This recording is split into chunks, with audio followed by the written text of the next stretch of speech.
For most of modern history, we thought that intelligence was the thing that mattered. Be smart, get good grades, think faster, know more. IQ became kind of the gold standard, a single number that promised success, respect, and security later in life. And for a long time, that made complete sense. But somewhere along the way, something strange became impossible to ignore. Some of the smartest people in the room were all miserable. Brilliant thinkers struggled with relationships. Highly intelligent people burnt out, isolated themselves, or felt permanently misunderstood. Meanwhile, other people, not necessarily smarter on paper, were thriving. Not because they knew more, but because they handled life better.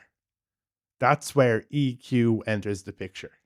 IQ measures cognitive ability, things like pattern recognition, logical reasoning, memory, problem solving speed. It's how efficiently your brain processes the information it receives. And it does really matter. High IQ can help you learn complex systems, understand almost abstract ideas, solve technical problems, and even predict outcomes of situations. But IQ is mostly internal. It lives in your head.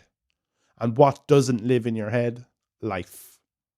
Life happens in uncertainty or emotions, relationships, stress, pressure, places where raw intelligence alone starts to struggle. EQ is emotional intelligence. It measures something very, very different. It's not really how fast you think, it's how well you relate to yourself, to other people, the world around you, to stress, to uncertainty, to failure. Things like recognizing what you're feeling, understanding what you're feeling, regulating your responses, reading emotional cues in others, being able to respond without escalating a situation. It's kind of intelligence applied to the human experience. EQ grows through experience, life experience, reflection, and mistakes, most often the painful kind. And this is why high IQ without EQ can become a problem. High IQ gives you the ability to analyze, but without EQ, analysis turns into overthinking, an endless cycle of overthinking. You see every angle, every outcome, every risk, but instead of clarity, you just get this paralysis. Emotionally, this often looks like rumination instead of resolution, self criticism instead of learning, or isolation instead of connection. High IQ minds are especially good at explaining why they feel bad without actually changing how they relate to those feelings. They understand the problem completely intellectually, but remain emotionally stuck inside it. And this is why EQ changes a lot of things. Because EQ doesn't make you smarter, it makes you steadier. It allows you to feel emotions without being ruled by them, to disagree with something without becoming defensive, to receive feedback or criticism without collapsing. It allows you to notice stress before it becomes burnout, or to stay grounded under pressure.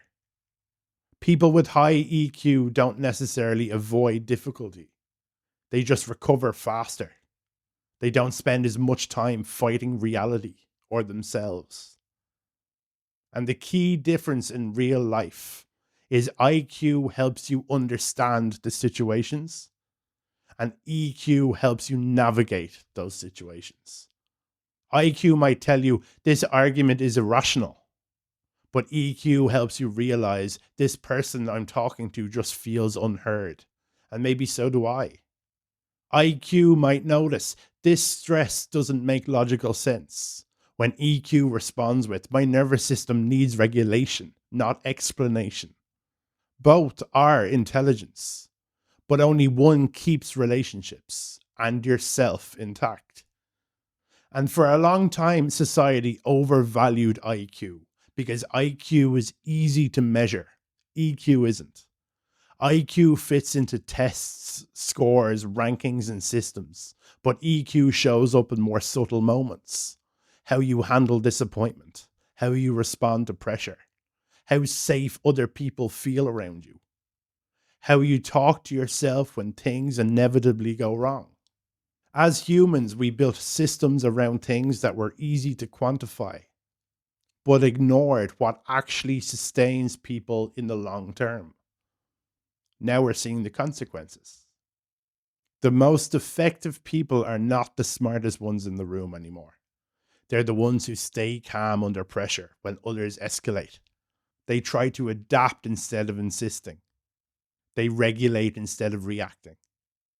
That's not charisma. It's not luck. That's emotional intelligence doing its work quietly in the background. And this isn't really a situation of either or. This is the part that really matters. EQ is not better than IQ. And obviously, IQ is massively important. But what you have to understand is they're complementary. IQ helps you build, and EQ helps you sustain. IQ will get you into the room, but EQ will determine if the people already in the room want to keep you there. And if you've ever felt like being intelligent wasn't enough, that knowing more didn't necessarily make life easier, you're not imagining it. Understanding life and living life are two completely different skills, which proves that EQ doesn't replace intelligence, it just completes it. And most people don't start trying to develop EQ until intelligence alone stops being enough. That's the progression. But if you understand that, you can get out ahead of it and start sharpening your EQ. It's one of the most important shifts a person can make. My name is John. You're welcome to be here, and you're more than welcome to stay here.